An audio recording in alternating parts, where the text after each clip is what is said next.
A wildly popular website called Napster has changed the landscape for pop music fans who download music on the internet.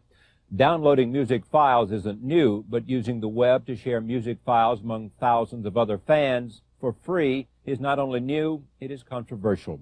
Through Napster, digital recordings copied by web users can be copied by anyone else accessing the site, creating a copying frenzy.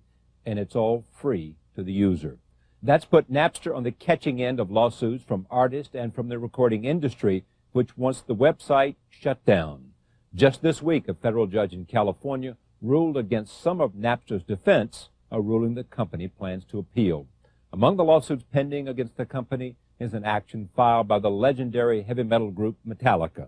This week, the band insisted that Napster block access to more than 300,000 fans who have downloaded Metallica music through the site. The company said it would. Joining me now for a conversation on this complex issue is Lars Ulrich, who has manned the drums for Metallica for the past 2 decades. And Chuck D, lead rapper of the group Public Enemy, who supports Napster and the free exchange of popular music on the internet. And because this is so timely and so controversial and so intense in the debate, because a lot of things are at stake here, I am pleased to have 2 people, especially these 2, here to talk about it. What is it about this? Give me an essence, the strip it away, why this is, for you, such a bad thing that you want to stop it. In essence, it's about control. It's really about controlling what you own. We clearly own our own songs. We own the master recordings to those, and we want to be the ones that control the use of those on the internet. That's it in essence.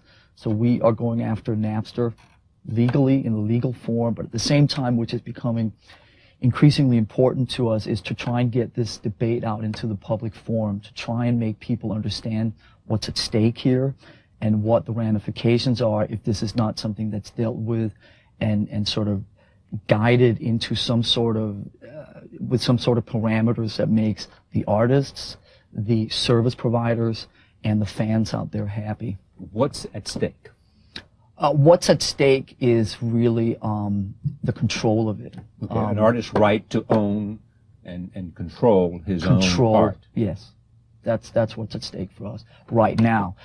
At the same time, this is something that changes every 15 minutes with the advent of another technological wonder. So you can only sort of try and trail right behind where technology is going. But right now what's at stake is controlling that and trying to set some parameters for the future. And people will say just this point. You talk about there's a new technological development, that what you guys are trying to do is stop technology, and you can't do that. And there's no way you can do that. And we're aware of that, of course. So what we're trying to do is, as the first artist, to basically come forward and set our foot down and say, wait a minute, time out for 1 second.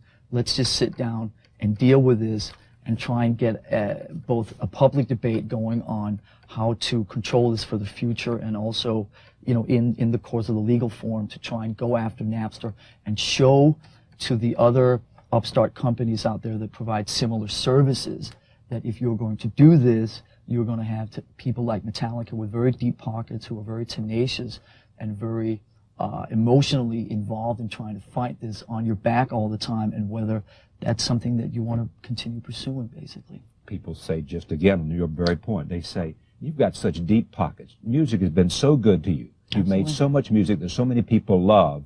Why worry if a few people get a few free copies? Well, it's really not. I mean, right now it's not about the money. It's really about the control and about the future. The money that's being lost right now in this revenue is pocket change. It's really about, to me, the core issue is sort of people's perception of the internet, people's perception of what their rights are as a internet user, and in how it relates to intellectual property. You got the most extreme people sitting right now going, anything that comes through the internet, through my computer is mine to own, and I have the right to it. And that type of train of thought, I think, is very, very dangerous. It does not just affect musicians, it affects anybody who creates any type of original work.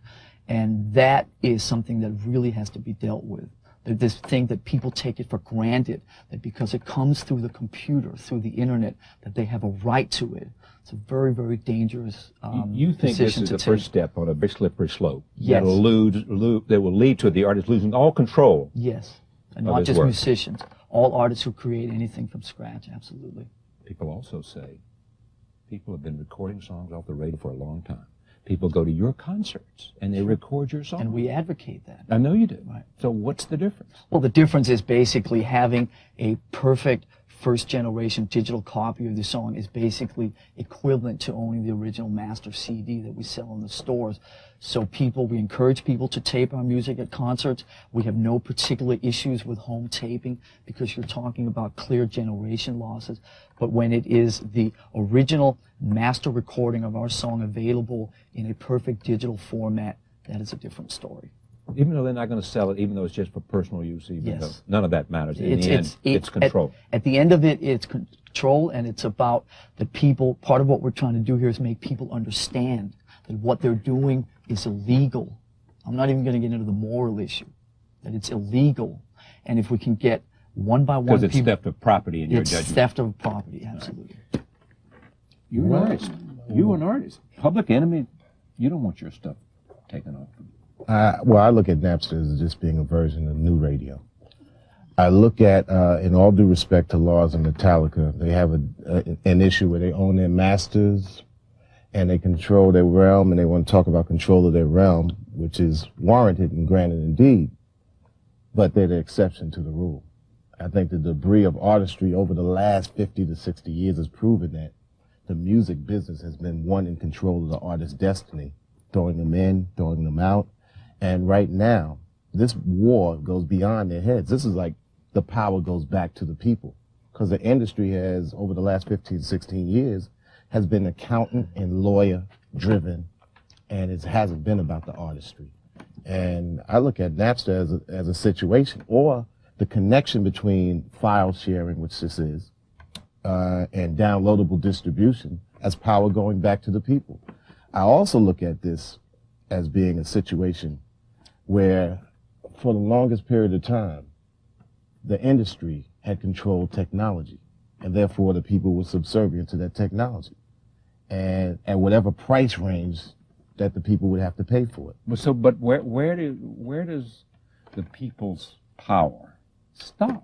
Well, Where does an artist have the right to say, look, artists I rarely built a life developing my art, defining my craft, meshing talent, and producing a product. And now you want to say to me, everybody can have that product? Everybody that can download off of the internet has a right to my product without compensating me? You brought up the point yourself that even in 1967, when FM radio came about, and there was this big outcry that the quality of the radio is actually going to take aboard the artist's music and take away from their sales point. When cassette recorders came in, it was this, they're going to rob, they're going to take away from the sales. And this has proven to be contrary to what has happened. Matter of fact, it's a super turbo booster to the industry.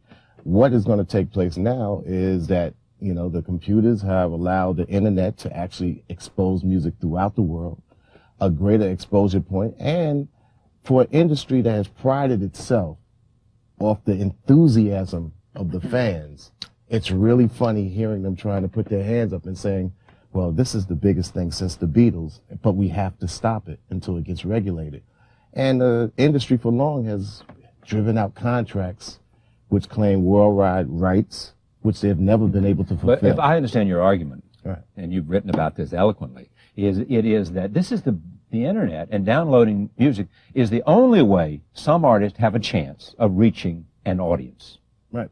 Well, it's not going to happen. I foresee in 2 years there'll be 1 million artists and there'll be 1 million startup labels, and for the longest time, the labels' dominance have kept the little man from participating in the music business. They're screaming and crying because they'll have to share the marketplace.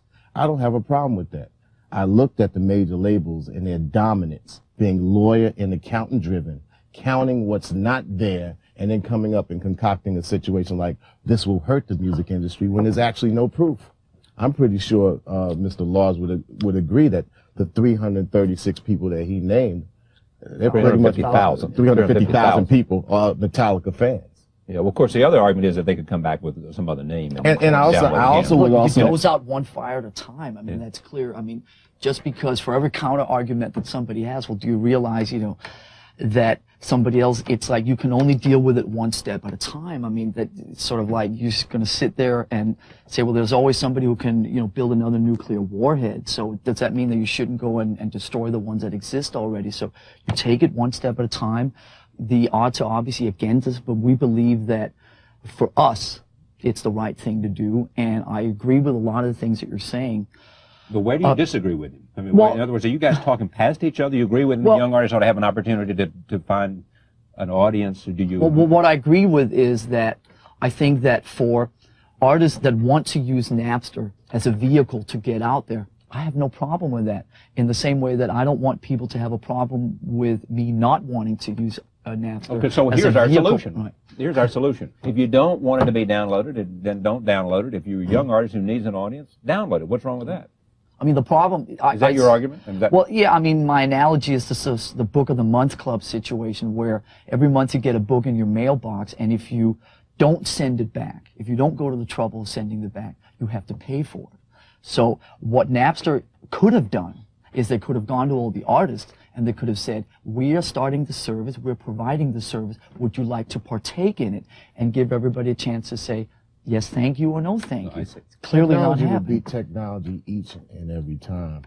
And I would counter the fact that exposure to a product will still drive that fan base to go pick up that product and still contribute to the bottom line of an artist or a business anyway. And the whole paradigm of the music business is changing because there was another parallel music world to the one has been dominated by the former rules, and the former rules are out of the door like an old baseball game. The new rules of music sharing, music distribution, music exposure are now globalized, and I take to it like, okay, you're in the outfield, it's raining, but the ump says play ball anyway. You know that to go catch a fly ball, you have to run different on the wet grass. So you're not going to be able to beat the technology. It's almost like dropping a whole bunch of M&Ms on the ground when you had control of them, and now everybody's going to bend down and pick it up, and you can't say stop.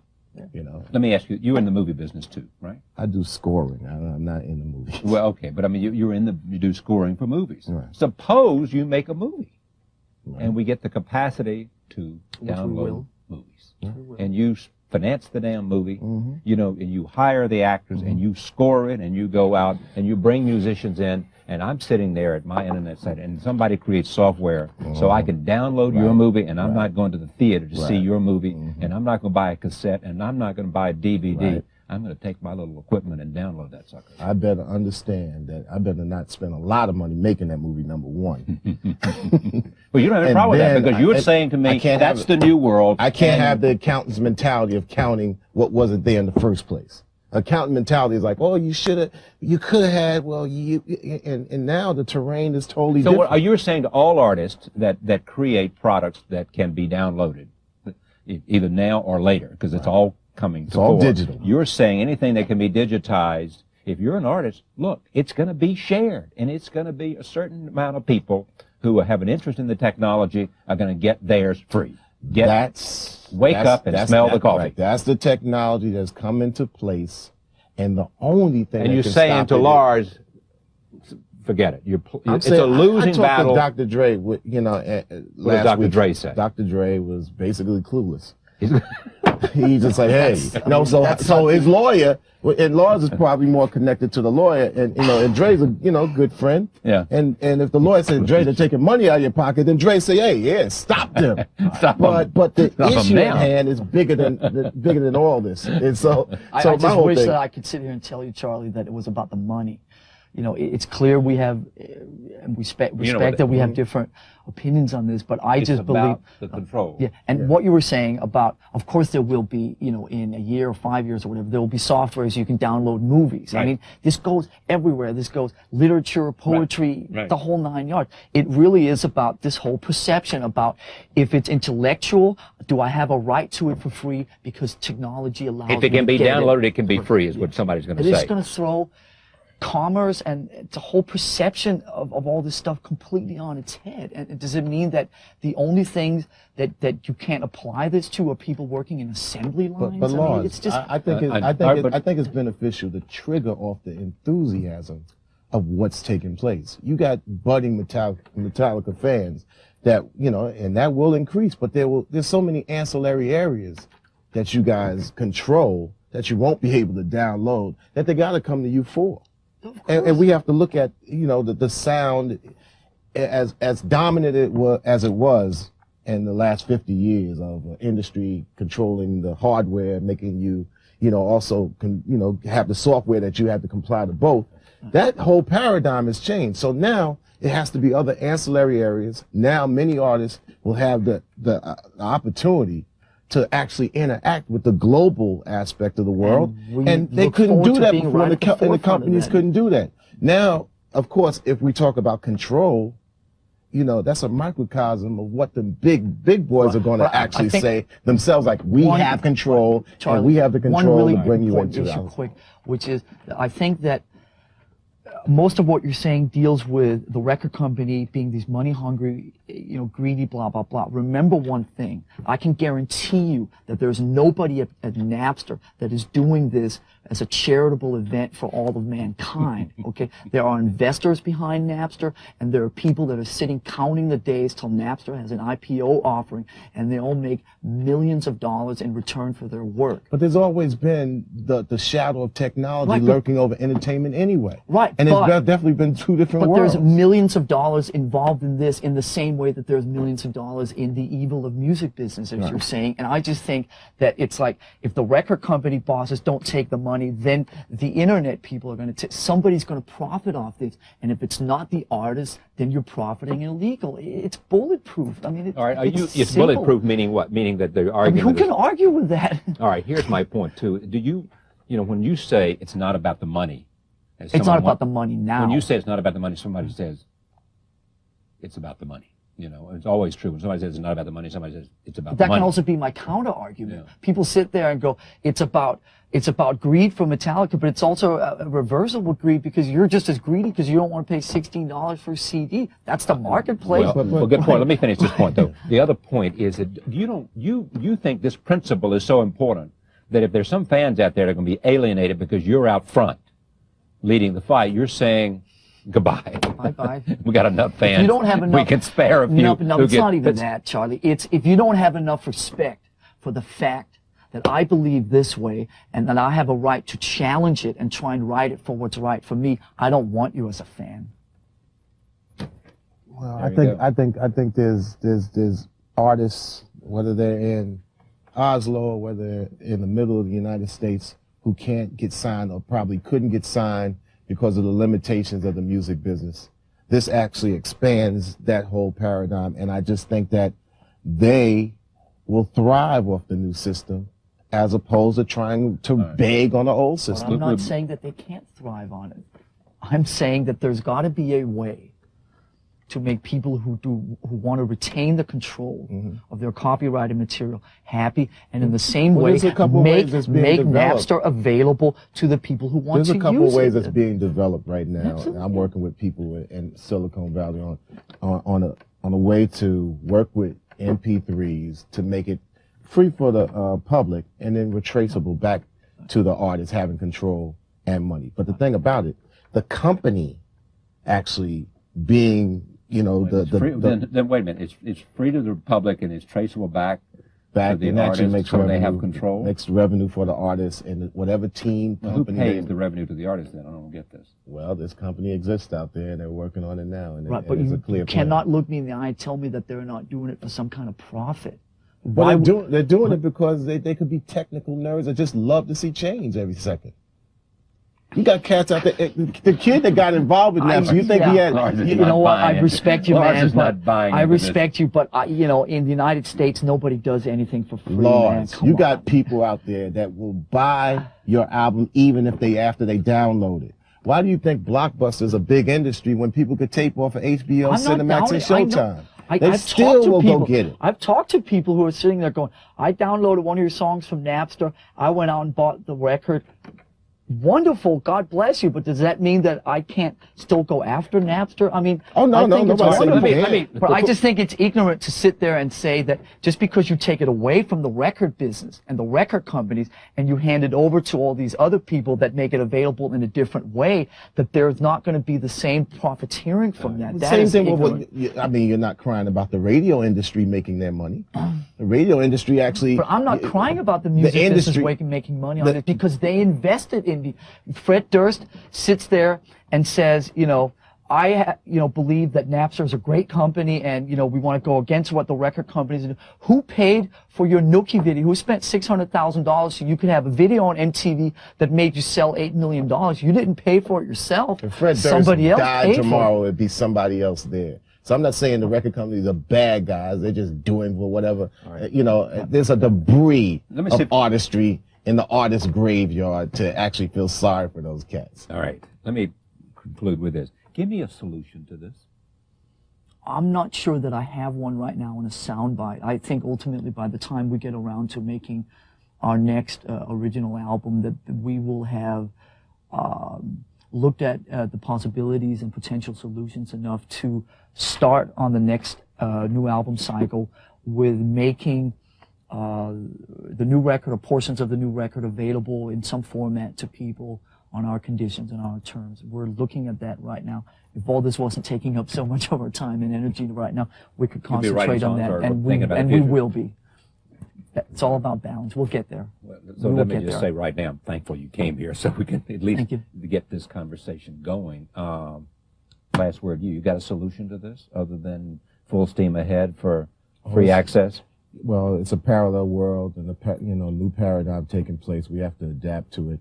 And, like I said, this talk goes beyond Chuck and Lars. Absolutely. This is industry versus the people, and the people, have got it on their side, and we have to adapt. Do you think that when you say industry versus the people, you have to put in a third component? You have to talk about the service providers. They are an equal component in this game. It's not just the musicians and the fans and the record companies. The potential service providers knocking on the doors with all their new technology are as big a part of this game. And the record companies would love to control them.